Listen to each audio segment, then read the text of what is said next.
জলবায়ু পরিবর্তনের প্রভাবে বারবার বন্যা, ঝড় আর খরায় বড় ক্ষতি হচ্ছে ফিলিপাইনের কৃষি ও মৎস্য খাতে।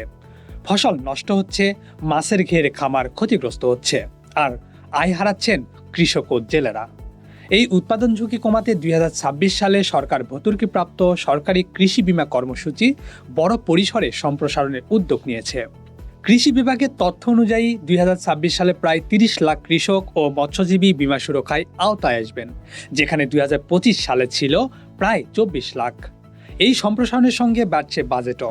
2026 সালের জেনারেল অ্যাপ্রোপ্রিয়েশনস অ্যাক্ট অনুযায়ী ফিলিপাইন ক্রপ ইন্স্যুরেন্স কর্পোরেশন পিসিআইসি পাচ্ছে 6.5 বিলিয়ন পেসো 2025 সালের 4.5 বিলিয়ন থেকে, যা প্রায় 45% বেশি।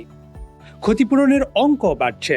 ধান ও ভুট্টার ক্ষেত্রে সম্পূর্ণ ফসলহানিতে সর্বোচ্চ ক্ষতিপূরণ ধরা হয়েছে প্রতি হেক্টরে 25,000 পেসো, আগে যা ছিল 20,000। এই বীমা বহু ঝুঁকি কাভার করে, মানে বন্যা, ঝড়, খরা, পোকামাকড় বা রোগবালাই সহ একাধিক কারণে ক্ষতি হলে নিয়ম অনুযায়ী ক্ষতিপূরণের সুযোগ থাকবে।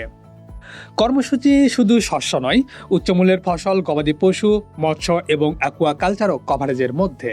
বিশেষ গুরুত্ব পাচ্ছে নারকেল খাত। 2026 সালে নিবন্ধিত কৃষকদের মধ্যে প্রায় 8 লাখ নারিকেল চাষিকে কাভার করার লক্ষ্য, আর ট্রাস্ট ফান্ড থেকে বরাদ্দ রাখা হয়েছে 500 মিলিয়ন পেসো। ক্ষতিপূরণ পেতে কৃষক জেলেদের আগে সরকারি নিবন্ধন ব্যবস্থায় তালিকাভুক্ত থাকতে হবে। এরপর দুর্যোগে ক্ষতি হলে পিসিআইসিতে দাবি জমা, মাঠ পর্যায়ে ক্ষতি যাচাই এবং যাচাই শেষে অনুমোদিত অঙ্ক পরিশোধ। এই প্রক্রিয়ায় এগোবে কর্তৃপক্ষ। সরকারের হিসাব অনুযায়ী 2026 সালে ভর্তুকিপ্রাপ্ত ও অভর্তুকিপ্রাপ্ত মিলিয়ে মোট বিমাকৃত কৃষক জেলের সংখ্যা প্রায় 37 লাখে পৌঁছাতে পারে। দুর্যোগের পর দ্রুত ঘুরে দাঁড়াতে এটি হতে পারে বড় সুরক্ষা। Rajkiran Das, insurance news BD.